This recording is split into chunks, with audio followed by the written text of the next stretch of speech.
Professor André Luiz Figueira Cardoso traz um curso de Direito Processual Penal esta semana.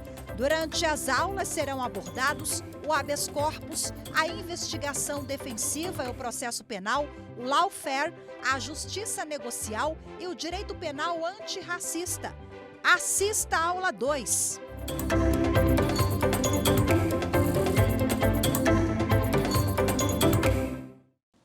Bem-vindos, meus amigos e amigas do Saber Direito. Na aula dessa semana, em tópicos e prática do processo penal, nós vamos abordar a chamada investigação defensiva. Bem, no que diz respeito à investigação defensiva, a primeira coisa que nós temos de compreender é como ela representa uma espécie de quebra do paradigma, não só da postura do advogado criminalista, como da própria forma de se encarar um processo criminal. Quando eu comecei a advogar, assim que eu saí da faculdade, eu cheguei diante dos processos penais com aquela postura clássica, meramente reativa do advogado criminalista.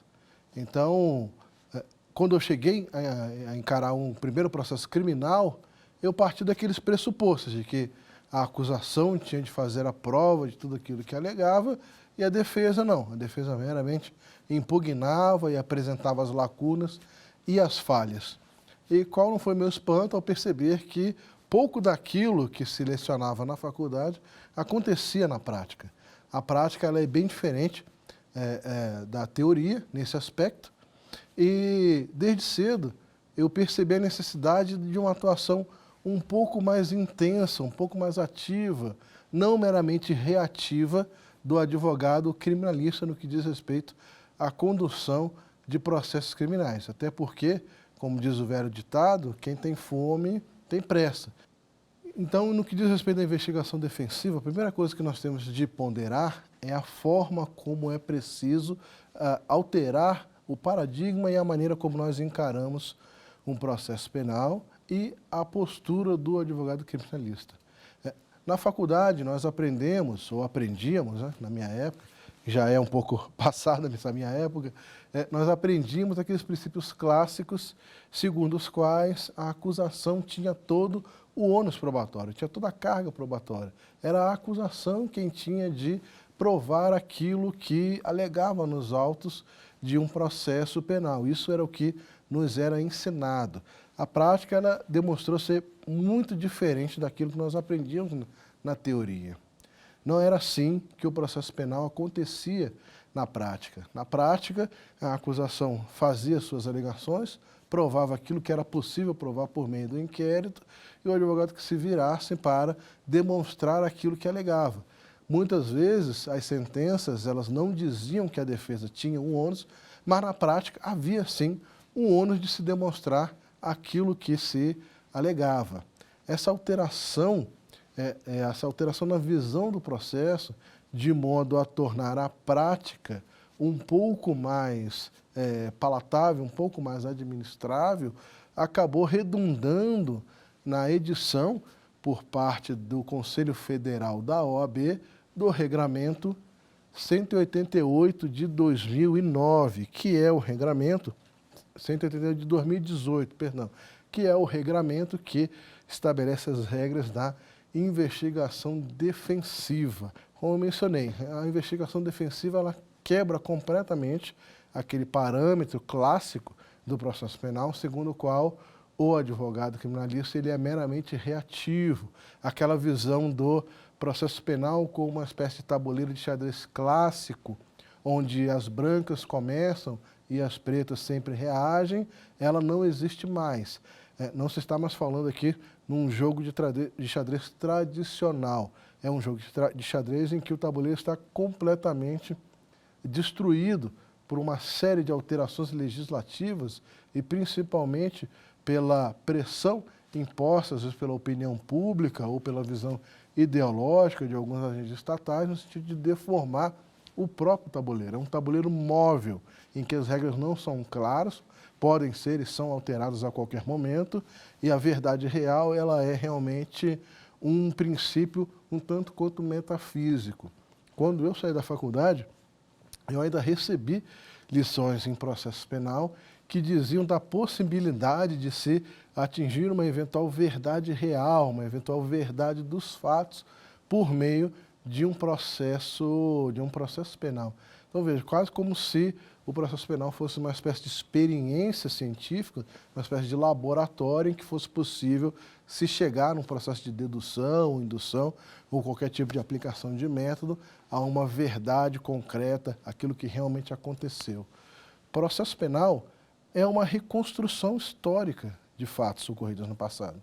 E essa reconstrução histórica, ela se vale de inúmeros elementos, alguns um pouco mais objetivos, aquilo que os americanos chamam de hard evidence, e outros que são completamente não hards, né, digamos assim, provas testemunhais, relatos que precisam da memória, não só das testemunhas, como das vítimas essas que muitas vezes têm uma vinculação emocional com aquele fato e que é incorreto da nossa parte exigir um relato absolutamente objetivo e fidedigno daquela situação, para não falar nas inúmeras influências externas que frequentemente distorcem o tabuleiro, como eu mencionei.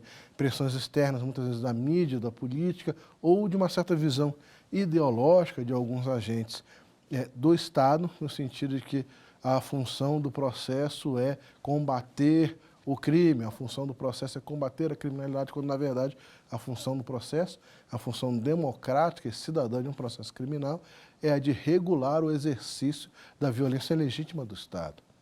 Então, as regras de um processo penal, elas têm sofrido uma constante revisão, uma constante reforma, uma reforma, como sempre se mencionam nas aulas específicas desse assunto, é uma reforma do avião, do motor do avião com um avião em voo. O processo penal, ele muitas vezes segue um curso que é alterado por alterações jurisprudenciais e doutrinárias e legais, e as regras elas são sempre móveis. Nesse contexto, a discussão sobre essa verdade dos fatos, sobre esse horizonte epistemológico em que, em tese, poderia ser atingido pelo operador do direito, com base nessa doutrina, essa visão completamente ideal da verdade real, essa visão ela não existe mais. No contexto da Operação Lava Jato, pós-Lava Jato, sequer a verdade pode ser objeto aí de uma fala consensual. Então, no âmbito desse contexto em que o processo penal ele é uma espécie de jogo, em que o tabuleiro está em constante alteração, ainda se imiscuem essas questões que são profundamente filosóficas, de se saber até que ponto a verdade real seria algo mais do que um horizonte epistemológico. Notem que a Resolução 188 de 2018, que é a resolução que veio regular no âmbito do Conselho Federal, da OAB, da Ordem dos Advogados do Brasil, a investigação defensiva, é uma resolução que veio no contexto da Operação Lava Jato. E como nós sabemos, essa Operação Lava Jato, isso é um fato público e notório, o próprio Supremo já declarou isso em mais de uma decisão, havia realmente uma negociação de versões e uma despreocupação com aquilo que efetivamente teria acontecido entre aspas, porque, como mencionado, a verdade real, essa verdade absoluta, ela é um horizonte epistemológico, um assunto de debate dos filósofos e não um construto que se possa efetivamente atingir no âmbito de um processo penal. No âmbito da Operação Lava Jato, muitas vezes a diferença entre verdade e mentira era a fala de um eventual delator, era um fato negociado entre os eventuais investigadores e os delatores. E isso acontece também não só no âmbito dessas operações muito publicizadas, mas também no âmbito dos processos do dia a dia. Quem nunca ouviu falar daquelas inúmeras questões envolvendo reconhecimento fotográfico? Os exemplos são até anedóticos, né? Existe, basta se procurar em motores de pesquisa na internet, casos em que atores de Hollywood, atores invariavelmente negros, inclusive, fotos desses atores foram colocados no livro de suspeitos. Em alguns casos, esses atores eram identificados como supostos autores de crimes, por exemplo, no Rio de Janeiro ou em algum outro estado. Vejam aí o absurdo de se considerar o reconhecimento fotográfico. Vejam, um absurdo de se esperar que uma prova, entre aspas, produzida nesse contexto, com essa qualidade, possa servir para fundamentar a condenação e a absolvição de alguém. Vejam que fundar uma sentença condenatória com base numa prova de má qualidade não só quer dizer, muitas vezes, a condenação de um inocente, como também a não responsabilização de um culpado. Então deve haver um compromisso em relação a isso.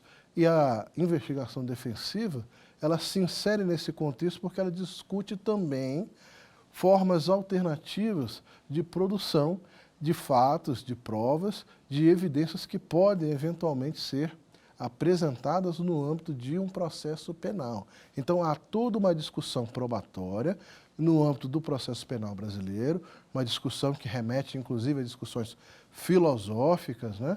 O que é verdade, como se chega a uma noção de verdade que abandone um pouco essa visão até um pouco aristotélico-tomista de que seria possível uma verdade absoluta, uma verdade real, que seria atingida, que seria atingível num processo judicial, onde todas as partes têm um interesse no sentido de ver afirmada a sua versão. E, em segundo lugar, existe também a necessidade de uma abertura a novos participantes no sentido da intervenção e a participação ativa no processo penal.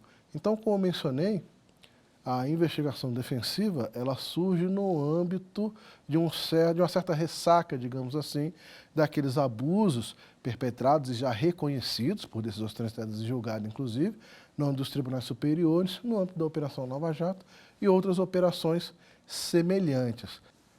Então, é todo esse contexto, é um emaranhado de discussões filosóficas, jusfilosóficas, políticas também, todo esse emaranhado de uma rediscussão da formatação de um novo processo criminal, uma discussão sobre a possibilidade de se atingir essa verdade real ou absoluta, e até mesmo sobre a possibilidade dessa verdade real ser eventualmente atingida no âmbito de um processo, é que é o contexto que dá o pano de fundo para que nós possamos compreender a resolução, o provimento 188 de 2018 do Conselho Federal da OAB. E aqui eu menciono diretamente do texto, para não correr o risco de pular qualquer eventualidade. O texto do provimento 188 de 2018, ele define o que é investigação defensiva.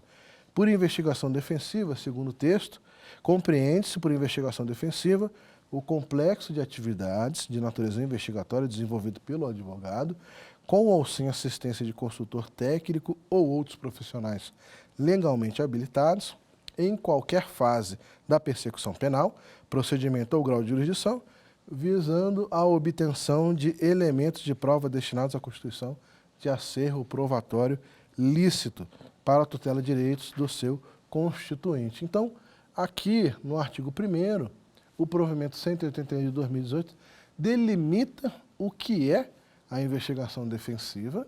É um procedimento que visa a constituição de um acervo probatório lícito que possa ser usado pelo advogado em proveito do seu constituinte e já estabelece também a ocasião em que esse acervo probatório pode ser utilizado.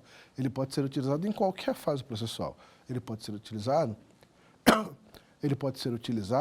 inclusive, como uma forma de se apresentar uma resposta à acusação robusta, visando a rejeição de uma denúncia. Ele pode ser apresentado, esse conjunto probatório constituído pelo advogado, pode ser apresentado, inclusive, depois do trânsito em julgado de uma eventual condenação criminal, para fortalecer as teses de uma eventual revisão criminal.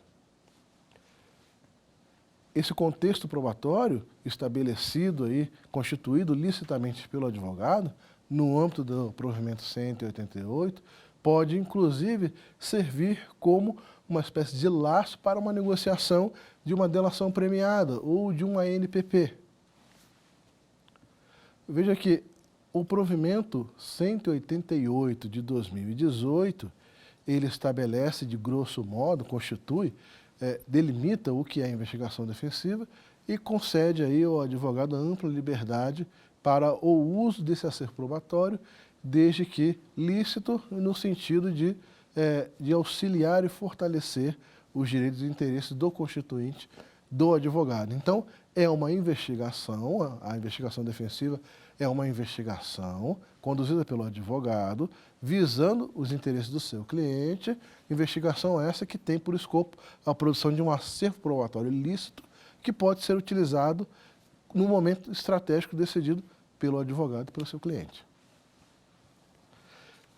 No artigo 2º do provimento 188 de 2018, e aqui nós voltamos ao texto do provimento do Conselho Federal da Ordem dos Advogados do Brasil, ele diz o seguinte, artigo 2º, a investigação defensiva pode ser desenvolvida na etapa da investigação preliminar, no decorrer da instrução criminal processual em juízo, na fase recursal, em qualquer grau, durante a execução penal e ainda como medida preparatória para a propositura de revisão criminal ou em seu decorrer. Então, o artigo 2º é exatamente isso que eu acabei de resumir. Esse acervo probatório constituído pelo advogado pode ser usado na forma estratégica e da maneira estratégica mais conveniente para o advogado no sentido da defesa dos interesses do seu constituinte. Não há uma vedação para isso, especialmente à luz do processo penal, que admite, inclusive em sede de revisão criminal, um amplo debate e redebate sobre supostos fatos ocorridos, inclusive depois do trânsito em julgado. Não são poucos os casos de revisões criminais em que há efetivamente um debate sobre eventual inocência, negativa de autoria, rediscussão de dosimetria. Tudo isso pode ser embasado numa investigação defensiva.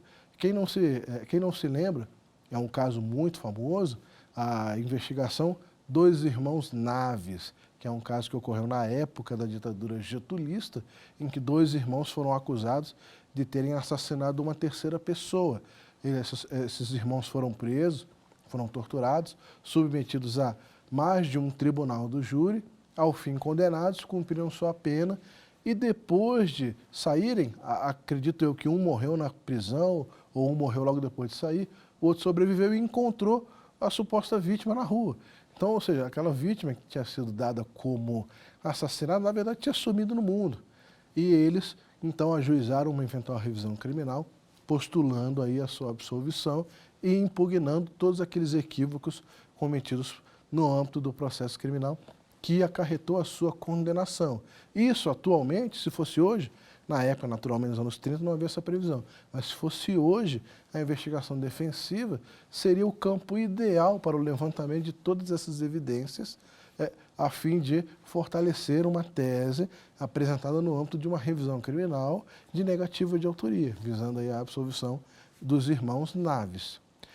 Esse caso concreto, inclusive, ele chama bastante atenção porque os mesmos estándares probatórios, ou seja, os padrões adotados na produção da prova, são, de certa forma, até hoje reproduzidos por inúmeros agentes do Estado. Eu citei aqui as questões envolvendo o reconhecimento fotográfico e a possibilidade enorme, a abertura enorme para o cometimento de uma série de erros quando a única prova da autoria de um eventual delito se baseia no reconhecimento feito por mais numa foto essa que, como existem matérias à torta e à direita nas redes sociais, na internet, em relação a isso, para a formação desse acervo probatório, muitas vezes incide um viés de natureza racial e às vezes são fotos extraídas da internet, fotos de atores de Hollywood, ou o que quer que seja, essas fotos são inseridas e as testemunhas às vezes se sentem forçadas a reconhecer uma pessoa que elas não têm muita certeza se foi de fato aquela que cometeu o crime. No âmbito da atualidade, em que há uma expansão quase que universal de smartphones e as pessoas tendem a depositar todo o conteúdo das suas vidas em redes sociais, em que todos nós somos monitorados o tempo todo por meio de aparelhos de telefonia celular, que conseguem dizer exatamente onde nós estávamos geograficamente localizados na data de ontem ou há 3 anos atrás. Nesse contexto, é até difícil imaginar que práticas que, vamos desculpar, mas são práticas que nem medievais, nem de medievais elas merecem ser chamadas, ainda sejam adotadas por parte de algumas autoridades.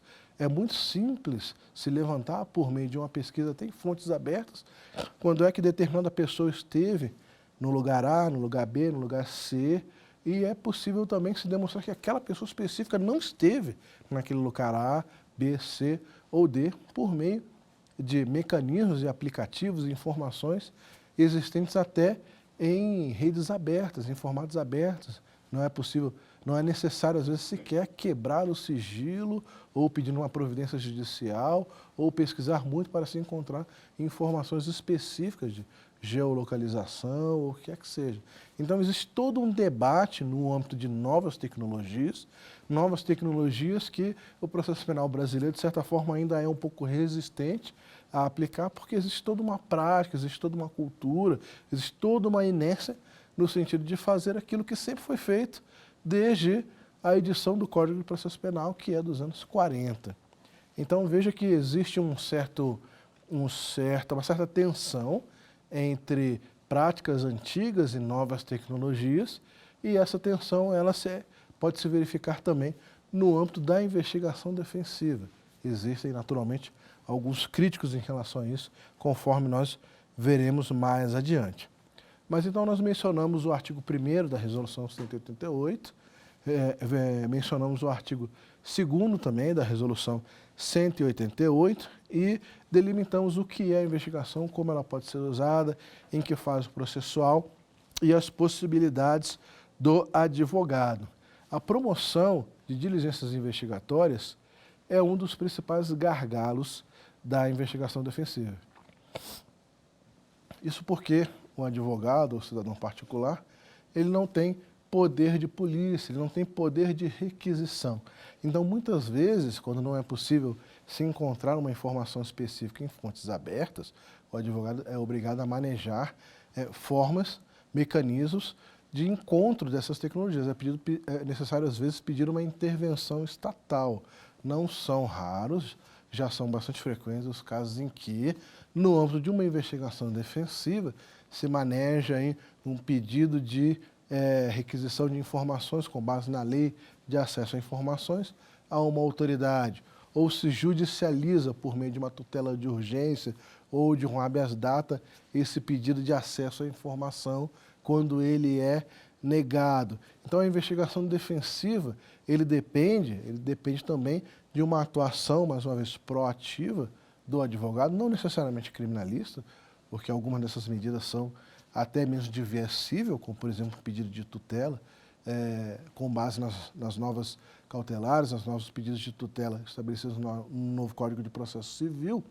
Então, esses novos pedidos eles podem ser formulados por meio do advogado e isso exige uma postura proativa, não mais aquele advogado que fica sentado esperando a denúncia para meramente consignar lá, não, indúbio pro réu, a acusação não provou o que alega, segue o jogo. Essa postura, a depender do assunto, da complexidade, da necessidade do que esteja sendo alegado, essa postura não é mais admissível. Então, a investigação defensiva, em primeiro lugar, ela se insere no sentido de resistir a essas antigas práticas inerciais, nessa mentalidade um pouco inquisitorial, que ainda existe no processo penal brasileiro. Ela se insere também nesse contexto de uma discussão mais ampla do que pode ser verdade e da verdade possível de ser atingida no âmbito de um processo penal e também pressupõe uma certa quebra desse poder monopolístico do Estado de dizer o que seria eventualmente verdade ou não. E aqui, de um ponto de vista até um pouco pós-moderno, até um pouco cínico, a investigação defensiva, ela traz um grande questionamento.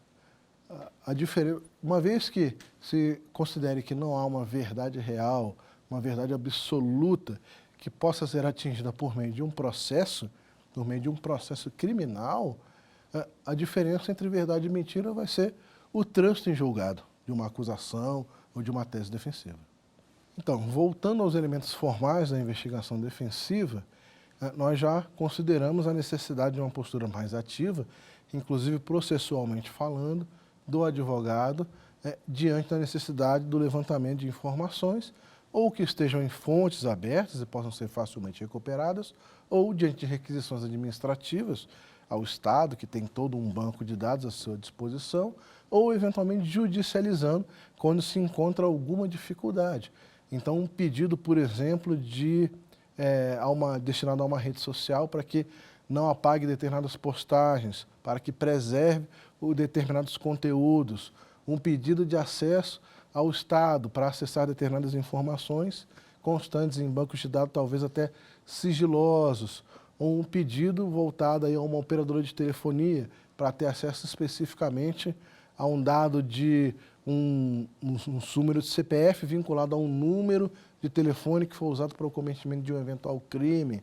Então, tudo isso pode ser apurado também por meio de uma postura do advogado, que pode judicializar ou não a questão, levanta esse cabedal de informações, compila formalmente e o insere numa investigação defensiva.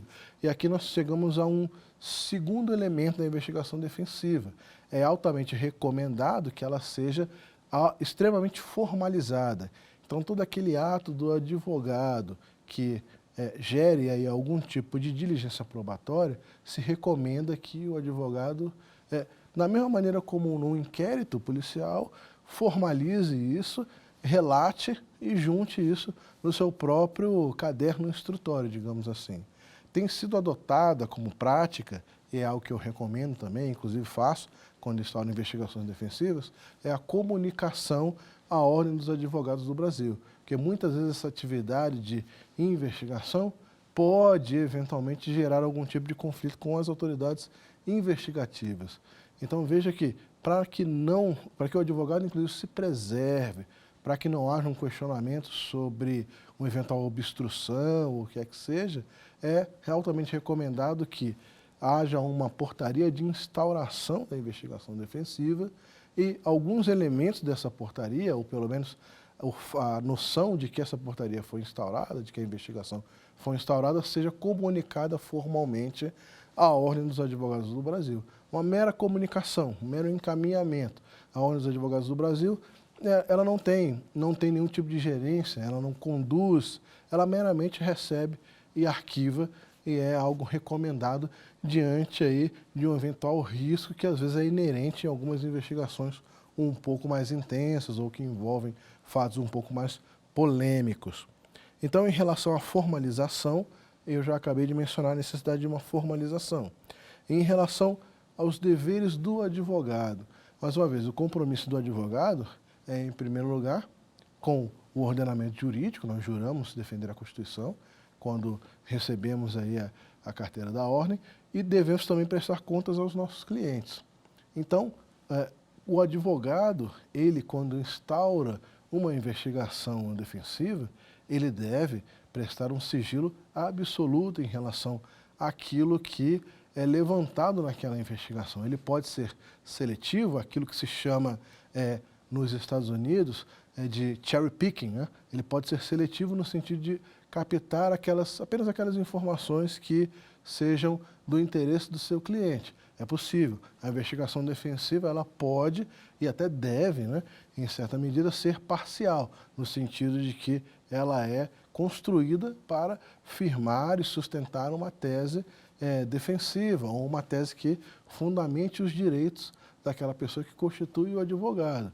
Então, nesse contexto, o advogado, uma vez que ele conclua e formalize todos os elementos de informação processados e recebidos, ele deve a contas única e exclusivamente ao seu cliente. Existe um dispositivo, que são aqueles dispositivos deontológicos típicos da investigação defensiva, segundo os quais tudo aquilo que o advogado recebe no exercício do ofício, tudo aquilo que ele sabe no exercício do ofício, ele deve guardar sigilo exatamente como um eventual sacerdote, quando recebe uma confissão. Então, o advogado ele não é obrigado a prestar informações sobre o resultado da sua investigação defensiva à polícia, ao Poder Judiciário ou a quem quer que seja. Aliás, o contrário, né?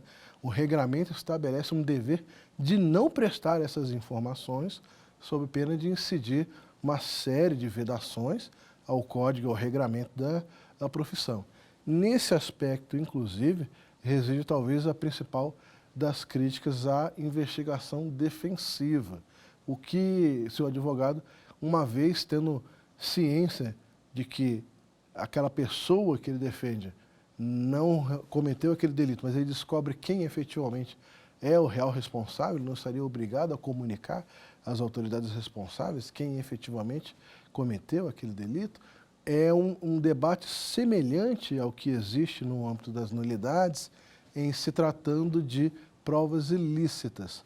Existe todo um debate bastante intenso, do ponto de vista filosófico, sobre a possibilidade do uso de provas ilícitas não só para absolver alguém, o uso de provas ilícitas em benefício do réu, ele é completamente admissível, como também, eventualmente, no sentido de apontar um eventual responsável. Então, vamos supor, há uma interceptação telefônica. Essa interceptação telefônica ela foi considerada nula por alguma razão.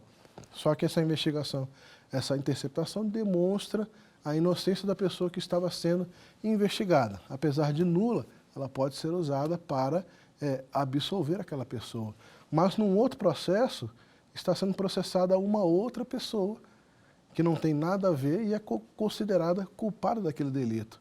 Ela poderia ser usada pela acusação para, por exemplo, promover a responsabilidade do real culpado. Esse é um debate filosófico bastante intenso e que remete a essa questão que é da utilização para fins outros diferentes da investigação defensiva, né?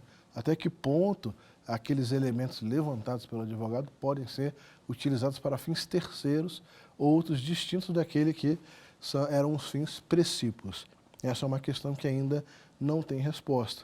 Como se trata de algo excepcionalmente novo, que tem sido construído aí ao longo dos últimos anos, a resolução, como eu mencionei, o provimento ele é do ano de 2018, existe todo um debate exatamente sobre como deve se pautar a conduta deontológica do advogado diante das investigações defensivas. Existe um debate que talvez em breve resulte aí na edição de um código de conduta deontológico, né? Um código de conduta ética que o advogado tem de seguir diante dessas investigações defensivas. Mas, por enquanto, é apenas um debate. Então, no que diz respeito aos princípios da investigação defensiva, eu já mencionei alguns aqui e nós podemos repassar.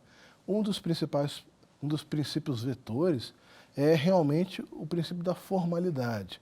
A investigação defensiva ela não pode ser feita de qualquer forma, ela deve ser formalizada e recomenda-se que seja comunicada à Ordem dos Advogados, a secção onde o advogado se encontra, e recomenda-se que essa ordem seja pelo menos comunicada da existência e da condução dessa investigação defensiva por parte do advogado.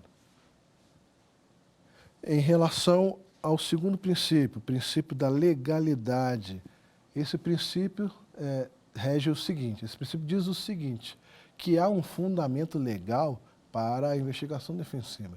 Ela não parte apenas do provimento 188 de 2018. Há todo um feixe, há todo um emaranhado de princípios constitucionais e legais que regem a possibilidade decorrente da ampla defesa e do devido processo legal e que abarcam e que servem de fundamento para o exercício da investigação defensiva. Então, o princípio da legalidade estabelece a possibilidade legal dessa postura por parte do advogado. Outro princípio é o princípio da oportunidade, ou seja, é o advogado em conjunto com o seu advogado, o advogado em conjunto com o seu cliente que estabelece quando é que aquela investigação defensiva vai ser levantada, vai ser formulada e principalmente quando será utilizada. Esse princípio está diretamente ligado ao princípio da disponibilidade, que é exatamente essa possibilidade do advogado e seu cliente fazer um cálculo estratégico do momento da apresentação desse cabedal probatório.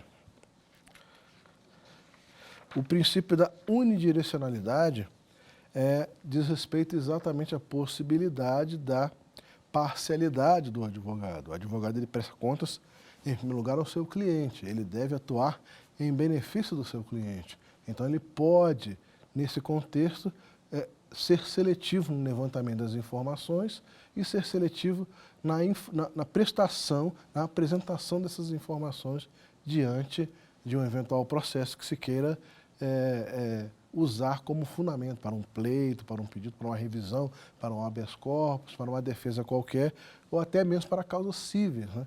Não existe impeditivo para que a investigação defensiva sirva também de fundamento para uma eventual demanda civil. Outro princípio é o princípio da confidencialidade. Esse princípio estabelece exatamente a obrigação do advogado de manter sigilo sobre aquilo que ele descubra, aquilo que ele tem acesso no âmbito de uma investigação defensiva e a vedação para que o advogado abra isso para autoridades ou a quem quer que seja. O advogado não está obrigado a informar as autoridades aquilo que ele efetivamente descobre no âmbito de uma investigação defensiva e, ao contrário, existe uma regra de vedação de dar acesso a terceiros em relação a esse cabedal probatório levantado no âmbito da investigação defensiva. E, por fim, o princípio da transversalidade, ele rege a possibilidade de que essas evidências, essas provas, sejam apresentadas em qualquer fase. Não necessariamente devem ser apresentadas numa eventual contestação em processo civil, ou numa eventual resposta à acusação, ou numa alegação final. Pode ser apresentado a partir do momento em que o advogado, seu cliente, determine que vai ser estrategicamente mais útil a apresentação daquele cabedal. Esses princípios, eles são extraídos da obra do professor Edson Baldan. Como mencionei, a investigação defensiva ela é relativamente nova. A casuística, ou seja, os casos concretos, eles têm surgido aos poucos, ao longo desses 4, 5 anos, em que, a partir do momento em que a OAB previu, estabeleceu no provimento 188 de 2018 a possibilidade da investigação defensiva. Eu gostaria de citar 2 casos concretos que me chamam bastante a atenção. O primeiro desses casos é a investigação defensiva que gerou o processo 50.01.789-10 de 2020, que tramita no TRF3. Nesse caso, se discutia a possibilidade de uma requisição formulada por um advogado a uma das empresas referidas na Operação Lava Jato. Havia um requerimento de informação voltado a uma dessas grandes empreiteiras que foram referidas nessa citada operação. Esse requerimento foi simplesmente ignorado e aí o advogado ajuizou uma ação específica, uma tutela para forçar a empresa a prestar aquela informação. Então, se judicializou o pedido, se pediu uma intervenção do Poder Judiciário, de modo que o Judiciário obrigasse aquela empresa a fornecer a informação que o advogado havia requerido. Um debate muito interessante nesse processo que eu referi é que houve um debate, em primeiro lugar, em relação à competência, e aí o advogado sustentou com correção de que a competência para julgar esse pedido seria da Justiça Federal, porque um eventual processo seria também de competência da Justiça Federal, uma vez que envolve supostas alegações envolvendo a Operação Lava Jato. E, em segundo lugar, um outro debate bastante interessante é exatamente sobre o chamado poder de polícia, que o advogado evidentemente não dispõe. Havia uma tese que foi suposada pelo juiz de primeiro grau, ao receber esse pedido, de que a investigação defensiva seria uma extrapolação, seria um exercício do poder, de um poder de polícia irregular por parte do advogado e do cidadão. Como eu mencionei, esse processo que eu referi, processo que tramita no âmbito do TRF da Terceira Região, ele foi processado por um juiz de primeiro grau e houve uma negativa, houve uma sentença liminar de indeferimento e houve uma apelação. Essa apelação foi provida no âmbito do TRF da Terceira Região, que rejeitou todas as alegações. Diz que a competência era sim da Justiça Federal e diz que a investigação defensiva tinha fundamento legal e que não havia um poder paralelo, digamos assim, um poder de polícia irregular por parte do advogado. Então, esse precedente que eu citei é um precedente bastante interessante, no sentido de afirmar a eventual competência de juízo para processar eventuais pedidos e também no sentido de chancelar a regularidade e a legalidade da investigação defensiva. Um outro processo que eu gostaria de citar, que é bastante interessante, é o seguinte.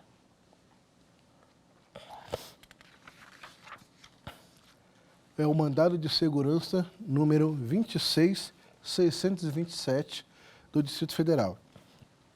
Esse mandado de segurança foi impetrado por parte de um advogado, atuando também no âmbito da investigação defensiva, no qual se requereu ao Ministério da Justiça determinadas informações. Essas informações foram negadas pelo Ministério da Justiça. O Ministério da Justiça alegou que aquelas informações não poderiam ser prestadas em decorrência de uma obrigação de sigilo. O pedido era bastante interessante, um pedido para ter acesso a todos os pedidos formais de cooperação internacional entre Brasil e Estados Unidos no âmbito, mais uma vez, da Operação Lava Jato. A tese do advogado é, de alguma maneira, demonstrar que houve uma participação de potências estrangeiras na condução daquela investigação. Então, o pedido formal do advogado foi negado por parte do Ministério da Justiça, mas o STJ, no âmbito do mandado de segurança que eu acabei de referir, disse que não, que o advogado sim tem direito de ter acesso àquelas informações, resguardado o devido sigilo em decorrência de questões estratégicas, etc. Então, o mandado de segurança foi deferido em parte, e mais uma vez é um exemplo de uma postura proativa do advogado, no sentido de constituir um acervo probatório que foi chancelado pela jurisprudência, dessa vez por parte do STJ. E foi um pedido de acesso à informação feito diretamente ao Estado. Então, veja, na primeira hipótese, foi feito um pedido em desfavor de uma empresa privada. E nessa hipótese, agora que eu estou mencionando, foi feito um pedido à autoridade pública, ao poder estatal, que dispõe bancos de dados também enormes que podem ser utilizados numa eventual investigação defensiva. Então, nesses dois casos que eu mencionei, houve a necessidade de uma formalização do pedido diante da negativa das autoridades. Então, veja que a investigação defensiva ela tem recebido bastante resistência, ela ainda é encarada como uma grande novidade, mas a jurisprudência, por outro lado, tem chancelado essa prerrogativa do advogado de conduzir essas investigações defensivas. Tudo no sentido de obter um acervo probatório ilícito que possa ser eventualmente utilizado estrategicamente por parte do advogado, que pode utilizar isso em processos cíveis, criminais ou sequer utilizar, deixar ele guardado para um eventual uso estratégico posterior. Então, a investigação defensiva, ela se insere nesse contexto de uma grande rediscussão, de um remanejamento dos atores processuais no âmbito do processo penal, e se insere também no âmbito de uma grande rediscussão, uma ampla rediscussão sobre a epistemologia do processo, sobre o que é verdade real e a verdade possível que pode ser atingida no âmbito de um processo, e também uma reformulação da postura do advogado criminalista que abandona aquela postura tradicional de ser meramente aquela pessoa que diz o não, para ser aquela pessoa que avança no sentido de perguntar onde está o sim, digamos assim. Mencionando, então, um trecho desse acórdão, o acórdão no mandado de segurança número 26.627 do Distrito Federal, em que houve o reconhecimento do direito do advogado em questão de ter acesso a informações requeridas diante da autoridade pública, diante do Estado, diante do Ministério da Justiça, no sentido de formar um cabedal probatório no âmbito de uma investigação defensiva. Diz um trecho do acórdão: legítima se revela a pretensão do impetrante de conduzir investigação defensiva, objetivando a constituição de um acervo probatório lícito, cujo direito lhe é assegurado em qualquer procedimento ou fase da persecução penal, nos termos do provimento 188 de 2018, do Conselho Federal da OAV, devendo-se levar em estima a cláusula constitucional da ampla defesa, no que esta busca garantir a paridade de armas entre os interesses probatórios do órgão acusatório e da defesa técnica da parte ré, ambos almejando certificar a veracidade de suas versões. Muito bem, então, em relação ao mandado de segurança que eu mencionei, merece realmente referência, merece menção um trecho específico do acórdão, tal como foi prolatado pelo STJ. Então, eu cito aqui direto do acórdão, item 5 do acórdão do mandado de segurança número 26.627 do Distrito Federal. Item 5. Legítima se revela a pretensão do impetrante de conduzir investigação defensiva, objetivando a constituição de acervo probatório lícito, cujo direito lhe é assegurado em qualquer procedimento ou fase da persecução penal, nos termos do provimento 188 de 2018 do Conselho Federal da OAB, devendo-se no ponto levar em estima a cláusula constitucional da ampla defesa, no que essa busca garantir a paridade de armas entre os interesses probatórios do órgão acusatório e da defesa técnica da parte ré, ambos almejando certificar a veracidade de suas versões. Então, esse dispositivo do acórdão, esse trecho do acórdão, chancela, para mais não poder, a possibilidade de irregularidade desse instituto e dessa postura mais ativa do advogado no âmbito da investigação defensiva. E agora nós vamos para o quiz. Muito bem. O questionamento é: já há fundamentos para a investigação defensiva e de quais? Letra A, legais. Letra B, regulamentares, via OAB. Letra C, constitucionais. Letra D, precedentes jurisprudenciais. Você tem alguma ideia? Tem algum palpite? Muito bem. Os principais fundamentos são exatamente os regulamentares, muito embora haja esse debate mais intenso, no sentido de identificar as relações entre esses dispositivos regulamentares e princípios regentes da Constituição e do processo penal brasileiro, notadamente a ampla defesa. Podemos, então, ir para a próxima pergunta.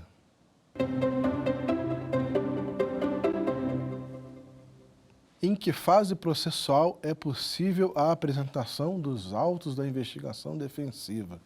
Letra A, durante a instrução. Letra B, alegações finais. Letra C, até o trânsito em julgado. Ou letra D, todas as acima. Você tem alguma ideia a partir da exposição da aula? Letra D, todas acima. Exatamente, tem a ver com os princípios da oportunidade e da disponibilidade. O resultado da investigação defensiva pode ser apresentado em qualquer fase, depois do trânsito, no novo processo, é realmente a juízo estratégico do advogado e do seu cliente. Podemos ir para a próxima?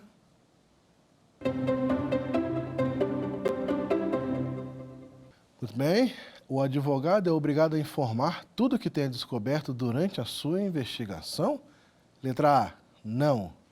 Letra B, sim. Letra C, sim, desde que não prejudique seu cliente. Ou letra C, nenhuma das acima. Essa realmente é difícil. Você tem alguma ideia?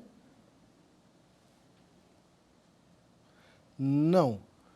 Como eu disse ao longo da minha exposição, o advogado ele tem uma obrigação de resguardar o sigilo de todas as informações a que ele tem acesso no exercício do ofício. Ele não pode abrir as informações. Ele é, inclusive, obrigado, por uma disposição ética do próprio Código de Ética da OAB e disposições deontológicas gerais, a guardar o sigilo. Então, não existe uma avaliação por parte do advogado se aquilo vai gerar prejuízo ou não. É uma vedação absoluta, salvo se o próprio cliente o autorizar ou salvo se o advogado tiver de apresentar uma defesa em seu nome próprio. Mas a regra geral é não. Ele não pode abrir aquilo que ele descobre no âmbito de uma investigação defensiva. Ao contrário, ele é obrigado a guardar sigilo daquilo. Muito bem, essa, portanto, foi a nossa aula de hoje. Nós falamos de investigação defensiva, falamos do provimento 188 de 2018, editado pelo Conselho Federal da Ordem dos Advogados do Brasil, que regulamenta a investigação defensiva, que define a investigação defensiva. Falamos de casos concretos e falamos também dos princípios regentes dessa modalidade nova de atuação do advogado criminalista e também do civilista. Venha participar da nossa próxima aula, onde vamos debater justiça negocial e as formas de resolução consensual de conflitos penais. Quer Quer dar alguma sugestão de tema para os cursos do Saber Direito? Então mande um e-mail para a gente, saberdireito@stf.jus.br. Você também pode estudar pela internet. Acesse o nosso site radioetvjustiça.jus.br ou pode rever as aulas no canal do YouTube, @Rádio e TV Justiça.